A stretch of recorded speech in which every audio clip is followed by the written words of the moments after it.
रायगड महाराष्ट्रासह देश विदेशातील ताज्या बातम्या पाहण्यासाठी मॅक्स इंडिया लाईव्ह चॅनलला सबस्क्राईब करा आणि बेल आयकॉन दाबायला विसरू नका. जी नाही आणि कुठे आमच्याकडे पालकमंत्री पदावरून मग तुम्ही मला बघतात माझी कुठे काही प्रतिक्रिया दिली का?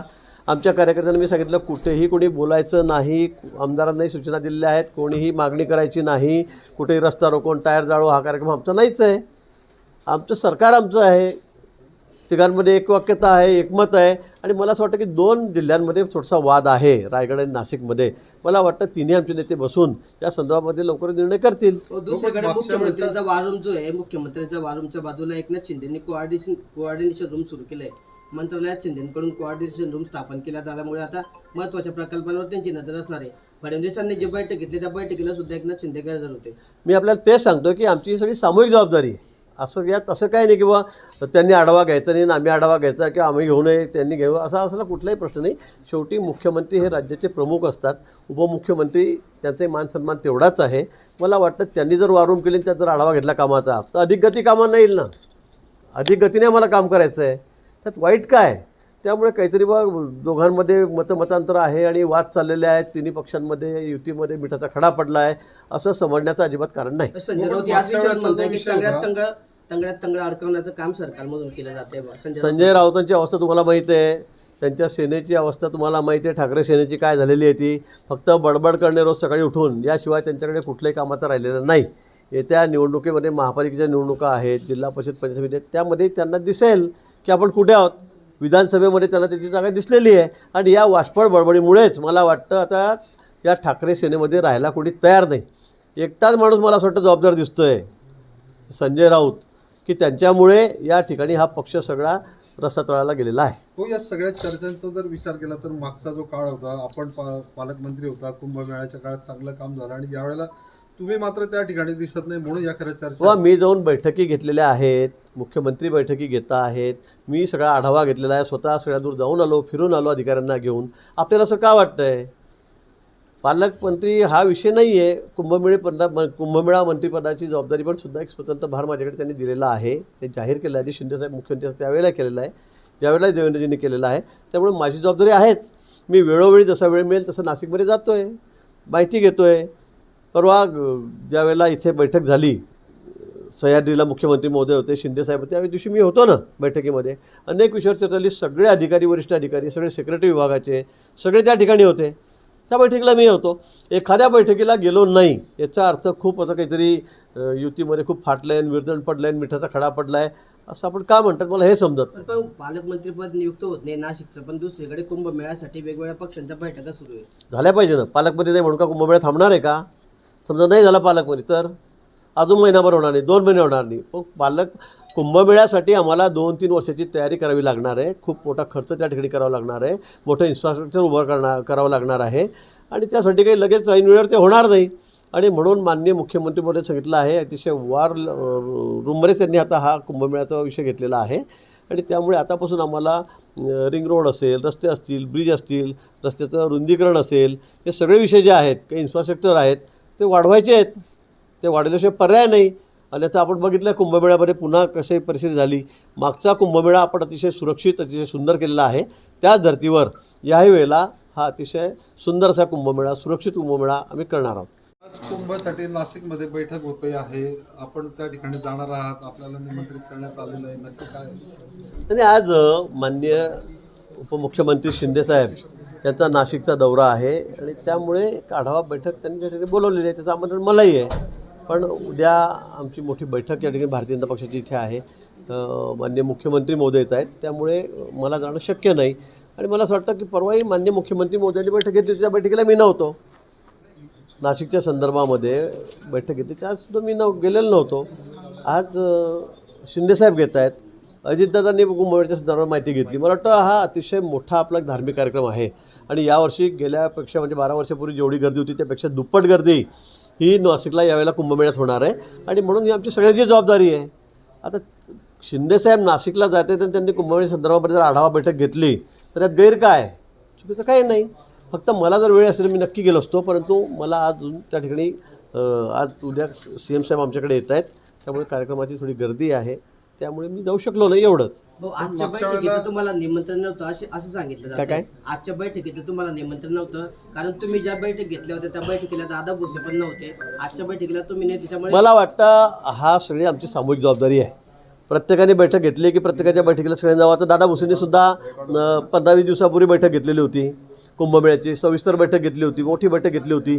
त्यावेळी पण मी नव्हतो, मी आमंत्रित नव्हतो. म्हणून का मी म्हणायचं का बोलवलं नाही म्हणून. मला वाटतं ही आमची सगळ्यांची जबाबदारी आहे. ज्याला जसं शक्य आहे तशी त्यांनी बैठकी घ्याव्यात, कामही करावं, अधिकाऱ्यांकडून माहिती जाणून घ्यावी, ही आमची सगळ्यांची जबाबदारी आहे. कारण कुंभमेळा हा खूप यावेळेला मोठा होणार आहे. गेल्या वेळेपेक्षा दुप्पट फुटफॉल त्या ठिकाणी राहणार आहे आणि म्हणून आम्ही अधिक गांभीर्याने सगळा विषय घेतलेला आहे. आणि म्हणून सरकार म्हणून कोणी आता उद्या दुसरे कोणी मंत्री जाऊन विचारतील काय अडचण काय, उद्या बावनकुळे साहेब येतील कुंभमेळ्याच्या संदर्भात मला माहिती द्या, बैठक लावली, तर त्यात गैर काय, चुकीचं काहीच नाही आहे. आणि प्रत्येक बैठकीला मी गेलोच पाहिजे मला असं वाटतं, असं काही समजण्याचं कारण नाही. बरं, नाही या- गेलं तरी यावरून बोला, बैठकीला नाशिकमध्ये निमंत्रण कोळवार सुरू नाही आहे आपल्याला असं असं सांगितलं म्हटलं जातं. निमंत्रण मिळालं नाही नाही, आपल्याला. आजचं निमंत्रण शिंदेसाहेब जी बैठक घेत आहेत त्याचं मला त्या ठिकाणी मिळालेलं आहे. मला वाटतं माझ्या यांनीच मला सांगितलं, म्हणजे मलाही माहीत नाही, पण आज सगळ्या त्यांनी मला सांगितलं की आपल्यालाही त्या ठिकाणी बोलवलेलं आहे. पण आज उद्या CM साहेब माझ्याकडे येत असल्यामुळे मी त्या ठिकाणी जाऊ शकते, कारण जायला 5 तास यायला 5 तास पूर्ण दिवस त्याच्यामध्ये जातो. पण निश्चित शिंदे साहेबांकडून काय सूचना असतील त्या मी जाणून घेईल. त्या संदर्भात आम्हाला अतिशय सुंदर, अतिशय स्वच्छ, अतिशय सुरक्षित असा कुंभमेळा करायचा आहे. त्यामुळे कृपा करून याच्यामध्ये काही राजकारण आणण्याची गरज नाही. आपण काहीतरी त्यातून वेगळा अर्थ काढू नका अशी माझी आपल्याला विनंती पालकमंत्री आहे. पदावर नाराजी आहे, त्याच्यामुळे या ठिकाणी नाशिकमध्ये ताशेरे ओढलेले सरकारवर. ठीक आहे ना, पण तरी सरकारची योजना आहे, सरकारला वाटतं गरीब लोकांना धान्य मिळालं पाहिजे, आमच्या भगिनींना मदत झाली पाहिजे आणि म्हणून सरकारने या योजना आणलेल्या आहेत. आता कोर्ट त्याचं मत सांगू शकतं, वेळप्रसंग असेल तर ते आमच्यावर काय नियमानुसार असेल तर ते काही कारवाई करू शकतात. पण मला असं वाटतं की गरिबांसाठी आमचं सरकार आहे, ह्या सगळ्या गरीब कल्याणाच्या योजना आहेत. त्यासाठी केंद्र सरकार असेल किंवा राज्य सरकार असेल यांनी ज्या योजना चालवल्या आहेत तो अधिकार मला वाटतं सर्वस्वी सरकारचा आहे. भाऊ, अगदी विशेष शेवटचा प्रश्न- विशेष प्रेम करणारे भाऊ, जे- एक शेवटचा प्रश्न मेगा आहे. संदर्भामध्ये ऐतिहासिक निर्णय होणार आहे. जळगाव जिल्ह्याच्या बाबतीमध्ये मेगा रिचार्ज प्रकल्प जो आहे त्या संदर्भात एक ऐतिहासिक निर्णय होणार आहे. भाऊ, यामध्ये जळगाव जिल्ह्यात किती जमीन जी आहे ती सिंचनाखाली येण्याची शक्यता आहे? मला वाटतं मेगा रिचार्ज हा आमच्यासाठी अतिशय महत्त्वाचा असा प्रकल्प आहे. दिवसेंदिवस जमिनीतलं पाणी खाली चाललेलं आहे, भूगर्भातील पाण्याची पातळी खाली चाललेली आहे. रावेर यावल भागामध्ये 1,000 फुटाच्या वर 1200 फुटाच्या वर बोरिंग करावं लागतं, त्यावेळेला पाणी त्या ठिकाणी आम्हाला मिळतं आणि त्याच्यामध्ये वेगळे क्षार येत आहेत आणि म्हणून आमची जमीन नापिकीकडे चाललेली आहे आणि म्हणून या भूगर्भामध्ये पुन्हा पाणी गेलं पाहिजे. त्यामुळे मोठी पोकळी तयार झालेली आहे आणि म्हणून मेगा रिचार्ज हा प्रकल्प अत्यंत महत्त्वाचा आहे. जवळपास 20,000 कोटी रुपये प्राथमिक जर आपण घेतलं 20,000 कोटी रुपये खर्च करून आम्हाला हा प्रकल्प करायचा आहे. 65 TMC पाणी हे त्या ठिकाणी जमीन आम्ही सोडणार आहोत, जवळपास 65 TMC पाणी आणि त्यामुळे पाण्याची पातळी उंचावणार आहे, वर येणार आहे. जिथे 1,000-1,200 फुट तिथे 300-400 फुटावरी पाण्याची पातळी येईल आणि मला वाटतं की हा शेतकऱ्यांसाठी अतिशय म्हणजे त्यांच्या आयुष्यामध्ये बदल घडवणारा म्हणू किंवा या सगळ्या भागाचा कायापालट करणारा असा हा महाकाय प्रकल्प आहे. अनेक वर्षापासून आमचा प्रयत्न सुरू होता. मी ज्यावेळेला 14 ते 19 मंत्री होतो त्यावेळेला खूप प्रयत्न झाले. उमादिदी त्यावेळेला मंत्री होत्या केंद्रीय जलसंपदा खात्याच्या, त्यासुद्धा इथे येऊन गेल्या होत्या. नदी पात्रातसुद्धा आम्ही हेलिकॉप्टर उतरलं होतं, त्या पाहणी करून गेल्या होत्या. आता या कामाला चालना मिळालेली आहे. CR पाटील साहेब आमचे मंत्री आहेत केंद्रामध्ये, त्यांच्याकडे आम्ही पाठपुरावा करतो आहे. मला वाटतं लवकरच आता हा प्रश्न मार्गी लागेल. यामध्ये मध्य प्रदेश आणि महाराष्ट्र या दोन्ही सरकारचा त्या ठिकाणी संबंध येतो, दोन्ही राज्यांचा संबंध येतो आहे. तिकडनं सुद्धा आम्हाला आता संमती मिळालेली आहे मध्य प्रदेशमधून मुख्यमंत्र्यांकडून. आमच्या मुख्यमंत्री महोदयांनी देवेंद्रजींनी संमती दिलेली आहे. या संदर्भात एक बैठकसुद्धा झाली. मला वाटतं लवकरच आता हा प्रश्न मार्गी लागेल. हो, पण दादांनी म्हटलं की धनंजय मुंडे जोपर्यंत दोषी ठरत नाही त्याच्यावर कारवाई केली जाणार नाही, असं त्यांनी ठोस भूमिका घेतली दादांनी.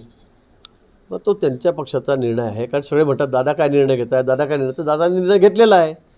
जोपर्यंत गुन्हा सिद्ध होत नाही, दोषी आहे ते सिद्ध होत नाही, तोपर्यंत त्याच्यावर कारवाई करणार नाही असं अजितदादांनी म्हटलेलं आहे. मला वाटतं हा त्यांच्या पक्षाचा प्रश्न आहे ना, त्यांनी तो निर्णय घेतलेला आहे. ते पक्षाचे प्रमुख आहेत. मुंडे आता फडणवीस साहेबांना देखील भेटणार आहेत. मला वाटतं ते मंत्री आहेत आता, त्यामुळे ते भेटतील. त्याच्या कामाचं काही संदर्भामध्ये असेल, काही चर्चा करायची असेल ते भेटतील. ते कुठे आरोपी येतात ते फरार आहेत असं काही आहे का? ते मंत्रीच आहेत अजून. संतोष देशमुखांचे जे भाऊ आहे देशमुख, त्यांनी असा आरोप केलेला की आम्हाला धमकवलं जात आहे आणि या धमकवण्यामध्ये वाल्मिक कराडची बी टीम सक्रिय असं त्यांनी त्याला आरोप केला आहे. मला वाटतं तसं काही असेल तर पोलीस यंत्रणा त्या ठिकाणी आहे, अतिशय उच्च पातळीवर त्या ठिकाणी चौकशी सुरू आहे. त्यांनी त्या ठिकाणी तक्रार करावी. आपण बघितलं असेल आता मुख्यमंत्री महोदयांनी, कारण केवढा मोठा या संदर्भाचा निर्णय घेतलेला आहे. इथे कोणालाही पाठीशी घातलं जाणार नाही हे माननीय मुख्यमंत्री महोदयांनी वारंवार सांगितलेलं आहे आणि म्हणून या संदर्भामध्ये अतिशय वरिष्ठ पातळीवरून चौकशी सुरू आहे. दुसरं मुक्ताईनगरचे आमदार आहेत चंद्रकांत पाटील, त्यांनी सरकारवरती टीका केली. शेतकऱ्यांच्या पाठीशी हे सरकारने आपण दंड थोपटू जीव गेला तरी चालेल पण शेतकऱ्यांच्या पाठीशी उभं राहू म्हटलेलं आहे. मी काय ऐकलेलं नाही, मला माहिती घ्यावी लागेल त्या एक संदर्भात. शेवटचा प्रश्न आहे. पीक विमा योजनेसाठी आता सरकार जे आहे 1 रुपयाऐवजी 100 रुपयात निर्णय देण्याची शक्यता आहे. योजनेत बदलासाठी कृषी आयुक्तांचा अहवाल सरकारला सादर आहे. बदल न केल्यास विमा कंपन्यांना 400 कोटी रुपये द्यावा लागणार आहे. शक्यता आहे, आता शक्यतेवर चालत नाही. शेवटी सरकारचा निर्णय काय होतो ते आपल्याला बघावं लागेल. शेवटचा निर्णय ज्या वेळेला येईल त्यावेळेला आपण याच्यावर बोलू. भाऊ लाडकी भाऊ काय सांगणार? शरद पवार साहेबांनी शिंदे साहेबांचं कौतुक केलेलं आहे आणि सत्कार देखील केलेला आहे, मात्र त्यावर विरोधकांची आग बघवला होतोय. बघा, महाराष्ट्राची संस्कृती आहे की जे लोक चांगली कामं करत असतात ते एकमेकाच्या विरोधात जरी विचारामध्ये असले तरी त्याचं कौतुक करणं ही आपल्या महाराष्ट्र राज्याची संस्कृती आहे.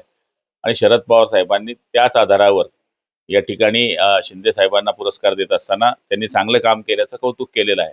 पण बाकीच्या लोकांनी असं कामच केलं नाही आणि न करता सुद्धा ते टीका करतायत. मला तरी असं वाटतं की उंची गाठणाऱ्या माणसाची ज्यावेळेस सत्कार होतो त्यावेळेस या लोकांनी टीका करणं ही हास्यास्पद बाब आहे आणि विरोधाला विरोध करणं एवढाच धंदा त्यांच्या आयुष्यामध्ये राहिलेला आहे. कधी चांगली कामं केली नाहीत, चांगली काम करण्याची मानसिकता नाही, मराठी माणसांकरता काम करण्याची इच्छा नाही, हिंदुत्वाचा मुद्दा या लोकांनी सोडलेला आहे.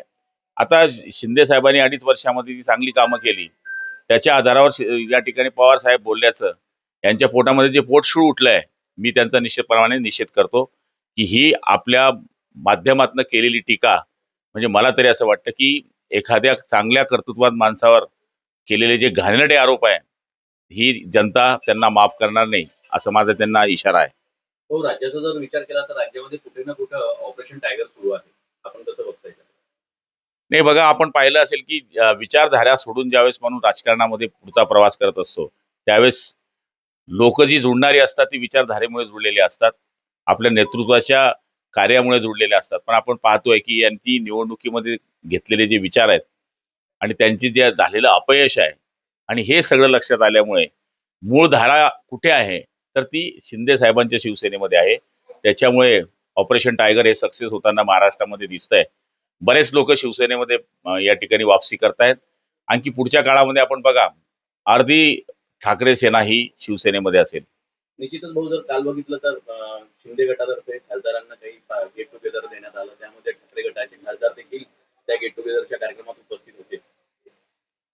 सगळीकडेच गडबड आहे. आपण पाहत असाल तर नेतृत्व ज्यावेळेस वेळ देत नाही, काम करण्याकरता आगेकूच करत नाही, त्यावेळेस जो माणूस अपेक्षेने निवडून आला असतो त्यांना मंत्रालयाच्या समोर पुन्हा 5 वर्षांनी परीक्षा द्यायला जायचं असतं. त्यामुळे हे लक्षात येत आहे की खरे काम करणारे कोण, तर खरे काम करणारे एकनाथ शिंदे आणि त्यांचं सरकार. त्यामुळे बरेच खासदार हे ठाकरे गटाचे खासदार आमच्याकडे प्रवेश करतील असं मला स्वतःला वाटतं. चंद्रकांत पाटील यांनी सरकार शेतकऱ्यांच्या पाठीशी नसल्याचा आरोप केला आहे. आपण शेतकऱ्यांसाठी दंड ठोकून लढण्यास तयार आहोत असं सांगत सरकारला आव्हान दिलंय चंद्रकांत पाटलांनी. आपले मुक्ताईनगरचे आमदार जे आहे चंद्रकांत पाटील यांनी शेतकऱ्यांची बाजू ओढत असं म्हटलंय की बुवा राज्य सरकार जे आहे शेतकऱ्यांसाठी काम करत नाही, असं म्हणत त्यांनी एक प्रकारे सरकारला घरचा आहे. हे बघा, ते शेतकऱ्यांच्या भरोश्यावर निवडून आलेले, त्यामुळे शेतकऱ्यांची बाजू घेणे हे त्यांचं कर्तव्यच आहे. पण तरी सुद्धा जर त्यांच्या काही कामं राहिली असतील तर निश्चितपणाने पालकमंत्री म्हणून त्यांची विचारपूस करू आणि त्यांची कामं करण्याकरता सरकारकडे पाठपुरावा करू आणि त्यांची नाराजी दूर करण्याचा प्रयत्न करू. काँग्रेस पुन्हा जोमाने काम करेल असं विजय वडेट्टीवार म्हणतात. जोम कधी येईल तेच बघायचं. लाडकी बहीण योजना असेल, त्याचप्रमाणे धान्य मोफत योजना असेल, यावरती काल कोर्टाने ताशेरे ओढलेले आहेत. कोर्टाच्या बाबतीमध्ये बोलणं मला वाटतं उचित होणार नाही, कारण की शेवटी कोर्ट हे चे आदेश सगळे आपण मान्य करत असतो, त्यामुळे कोर्टावर बोलणं उचित होणार नाही. सत्तेचे तळवे ताटण्याचं काम रामदास कदम करतात असं शरद कोळी म्हणतात. कोण आहे हा कोळी? शरद कोळी हा काय फुटाणे शेंगदाणेवाला?